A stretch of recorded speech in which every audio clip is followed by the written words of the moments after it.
पत्नीने प्रियकरासह मिळून पतीची हत्या केल्याची धक्कादायक घटना समोर आली आहे। याची घरातील कोणालाच माहिती नव्हती।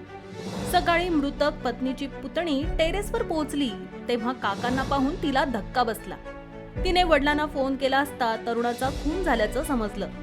यानंतर पोलिसांनी मृताच्या पत्नीची चौकशी केली असता तिने संपूर्ण हकीकत सांगितली। पोलिसांनी आरोपी पत्नीला अटक केली असून तिच्या प्रियकराचा शोध सुरू आहे। ही घटना मध्य प्रदेशातील बालाघाट येथून समोर आली।